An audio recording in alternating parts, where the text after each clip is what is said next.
Job లేక ఇబ్బంది పడుతున్నారా? అయితే మెడికల్ కోడింగ్ మీకు మంచి ఆప్షన్. వెంటనే కాల్ చేసి కోర్సులో జాయిన్ అవ్వండి. నమస్కారం. నేను రమారావి. చాణక్య నీతి సూత్రాల గురించి తెలుసుకుంటున్నామండి. చాణక్య నీతి సూత్రాలు చాలా వరకు మన జీవితానికి ఉపయోగపడతాయి. మనకు సాధారణంగా మన జీవితాల మీద కొన్ని ప్రశ్నలు ఉంటాయి. ఎప్పుడు సుఖ సంతోషాలతో ఉండాలంటే ఏం చేయాలి? చాణక్యుడిది ఒక ప్రత్యేకమైన స్టైల్లో ఇవి చెప్తారు.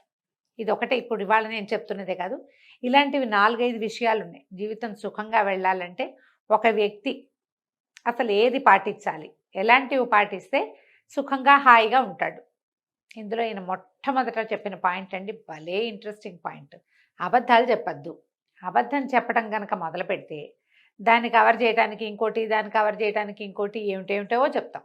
అవసరానికో గొప్పకో ఏదైనా పని గడుపుకోవటానికో మనం అబద్ధం చెప్తే దాని మీద నిలబడలేకపోతాం. నిజం చెప్పామనుకోండి హాయిగా ఉంటుంది. మొదటిసారే కష్టం, నిజం చెప్పేటప్పుడే కష్టం, తర్వాత ఇంకేం ప్రాబ్లము ఉండదు, ఓపెన్గా ఉంటుంది. కానీ అబద్ధం చెప్పడం కనుక మొదలు పెట్టామంటే దాన్ని కవర్ చేస్తూ ఉండాలి. ఎప్పుడు అలర్ట్గా ఉండాలి. కూల్గా ఉండేందుకు అవకాశం ఉంది. సుఖం లేదు, సంతోషం లేదు, ప్రశాంతత మొదలే లేదు. అందుకని అబద్ధాలు చెప్పద్దు. ఒకవేళ అబద్ధమే చెప్పవలసి వస్తే చెప్పాల్సే వస్తుంది. జీవితం కదండి, మనం మనుషులం కదా, తప్పదు కదా. అయితే ఏదో ఒక సమయంలో దాన్ని రివీల్ చేసేయండి. నేను ఆ రోజు అబద్ధం చెప్పాను అని ఏదో ఒక సందర్భంలో అదంతా నిజమేం కాదు, ఆ టైంకి ఇంకేం చేయలేక ఆ మాట చెప్పాము అన్న మాట రివీల్ చేసేస్తే దాన్ని కవర్ చేసే సమస్య ఉండదు మనకి. ఆయన ఇదంతా చెప్పలేదండి, అబద్ధాలు ఆడద్దు అని చెప్పారు, నేను చెప్తున్నాను ఇది. దాన్ని ఇంటర్ప్రిట్ చేసుకుంటున్నాం మనం. సాధ్యమైనంత అబద్ధం చెప్పకుండా ఉండండి. మీ జీవిత సుఖ సంతోషాలకి చాణక్యుడు గ్యారంటీ ఇస్తాడట. ఓకే, రెండో పాయింట్ చెప్తున్నారు, సూటిగా మాట్లాడద్దు. నా బొట్టు వాళ్ళు ఏమైపోవాలండి కదా అనిపిస్తుంది మీకు వెంటనే. రమ్మగారు చాలా సూటిగా మాట్లాడతారు. అన్ని విషయాలు కాదండి, మేము కూడా చాణక్యుడిని పాటిస్తాం. మనం సూటిగా మాట్లాడితే కానీ కుదరని పక్షంలో అది మన మెడ మీదకి గండకత్తరైతే గనక అప్పుడు మాట్లాడకుండా ఉండండి. నోరు మూసుకోవటం ఊరుకున్నంత ఉత్తమం లేదు. అప్పుడు మాట్లాడకుండా ఉంటే సరిపోతుంది. సూటిగా మొహం మీదే చెప్పడం, కుండ బద్దలు కొట్టినట్టుగా మాట్లాడడం, నేను ఇంతే, నాకు ఇలాగే వచ్చు, నా పద్ధతి ఇదే, ఇలాంటి వాళ్ళు ఏదో ఒక గోడకి తగిలి మొహం పగలగొట్టుకుంటూ ఉంటారు ఎప్పుడు. మీరు చూడండి, అడవిలో సూటిగా స్ట్రైట్గా పెరిగిన చెట్లు విరిగిపోతాయి, వంకర టింకరగా పెరిగిన చెట్లు ఎక్కువ కాలం బతుకుతాయి. ఇది కూడా చాణక్యుడు చెప్పింది. అందుకని అవసరానికి లొంగండి, మాట్లాడకుండా ఊరుకోండి. సూటిగా చెప్పవలసే వస్తే గనక జనం ఎక్కువ లేకుండా చూసుకోండి. ఒకళ్ళకే ఏదైనా చెప్పాల్సి వస్తే పర్వాలేదు, కానీ నలుగురిలో చెప్పాల్సి వచ్చిందా మీరు సమాజానికి శత్రువు అయిపోతారు. దానివల్ల సుఖ సంతోషాలు ఉండనే ఉండవు. ఇది కూడా రెండో పాయింట్.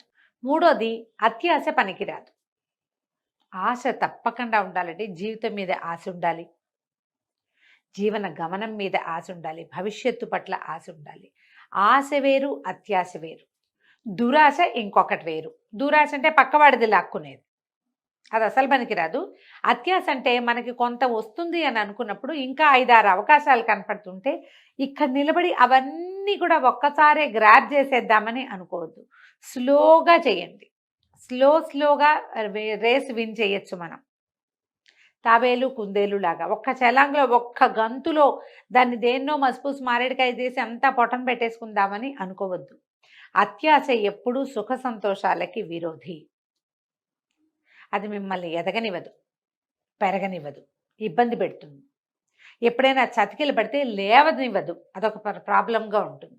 అందుకని ఎక్కువ చోట్ల మదుపులు పెట్టి ఒకేసారి చాలా సంపాదించేసేయాలని కానీ, చాలా పని చేసేయాలని కానీ, చాలా మంచితనాన్ని కొట్టేయాలని కానీ ఎక్కువగా ట్రై చేయొద్దు. స్లోగా రేసు విన్ చేయటానికి ట్రై చేయమంటాడు చాణక్యుడు. తర్వాత 4వది చెప్తాడండి, లక్ష్యం పెట్టుకోండి దేనికైనా. అంటే బీ ఫోకస్డ్ అని చెప్తాడు. ఏదైనా సరే ఒక లక్ష్యం పెట్టుకుని దానికి వెళ్ళటానికి ఒక మార్గనిర్దేశనం చేసుకుని ఆ మార్గం ప్రకారం మన లక్ష్యాన్ని ఛేదించడానికి, భేదించడానికి, సాధించడానికి ప్రయత్నం చేస్తేనే జీవితం సుఖవంతంగా వెళ్తుంది. కమింగ్ 5 ఇయర్స్లో అలా పెట్టుకోవచ్చు. వచ్చే సంవత్సరానికి నేను ఇల్లు కట్టేసి పై సంవత్సరానికి మా పిల్లల్ని ఫారిన్ పంపేసి అలా పెట్టుకోకండి.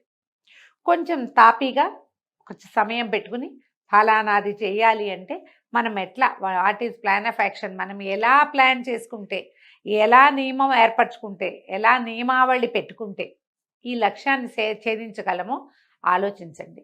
సాధారణంగా విద్యార్థులకైతే చదువుల మీదండి, సంసారులకి డెవలప్మెంట్ మీద, అంటే మనం సాధించబోయే కుటుంబం సాధించబోయే అభివృద్ధి మీద కనుక మీకు లక్ష్యాలు ఉంటే కనుక భాగస్వామిని కలుపుకోండి. మీరు ఒక్కరే డిసైడ్ చేసి చేయకూడదు.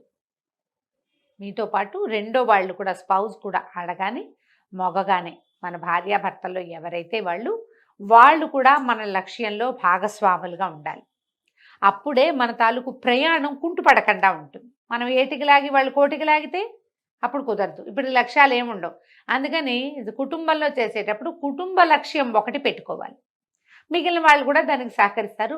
మనకి ఏ ఇబ్బందులు ఉండవు. ఇందులో ఆఖరి పాయింట్ అత్యద్భుతమైన పాయింట్ అండి. సుఖ సంతోషాలకి బద్ధ విరోధి ఏంటంటే కోపం. అస్సలు కోపాన్ని దగ్గర చేరనివ్వబోకండి. మీరు కోపంగా ఉన్నప్పుడు ఏం మాట్లాడతారో మీకు తెలీదు. ఈ కోపంలో చాలా రకాల నష్టాలు జరిగిపోతాయి. ఒకటి మన దురుస్తనము వాటి వల్ల స్నేహితులు పోతారు, డబ్బు పోతుంది, పరువు పోతుంది, పదవి పోతుంది, సమయం పోతుంది, ప్రపంచం మనది కాకుండా పోతుంది. కోపంతో ధూర్తత్వం వస్తుంది. కోపం వచ్చి ఏం చేస్తామంటే ఆ పూట అన్నం అనుకుని నోరు మూసు కూర్చోము, లేదా 2 ముద్దలు ఎక్కువ తిని నోరు మూసుకుని ఉన్నాం. సాధారణంగా కోపం ఎలా ఉంటుంది, లోపల మంట, దాన్ని బయటికి వెడలగక్కేయాలి కదా. ఈ కక్కేసే క్రమంలో ఏమవుతుంది, మన చుట్టూతో ఉన్నదంతటినీ కాల్చేస్తుంది, సమాజాన్ని మనతో ఉండనివ్వకుండా చేస్తుంది. అంతకుముందు మనతోటి సహాయాలు పొందిన వాళ్ళు కూడా మీరు సహాయం చేయకపోతే పీడాపోయేది ఏమనరు. కానీ మీరు కోపం చూపించి ధూర్తంగా ప్రవర్తించారంటే ఇది గుర్తుంటుంది. అంతకుముందు 10 మాటలు ప్రతిసారి హోటల్కి తీసుకెళ్ళి టిఫిన్ పెట్టించింది జ్ఞాపకమే ఉండదు.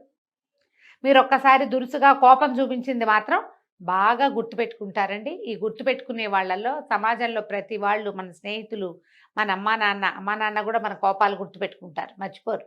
అమ్మా నాన్న కాబట్టి క్షమిస్తారు గుర్తుపెట్టుకున్నా కూడా. భార్యలు లేదా భర్తలు, సంతానము, పిల్లలు అసలు మర్చిపోరండి. కోపం వచ్చి కొట్టేమనుకోండి అవి మర్చిపోరు. మనం కొనిపెట్టినవి, మనం చూసినవి, మనం ఎత్తుకున్నవి, మనం లాలించినవి ఏమి జ్ఞాపకం ఉండవు. అవన్నీ సహజంగా ఉంటాయి. కోపం ఎక్స్ట్రాగా కనపడుతుంది.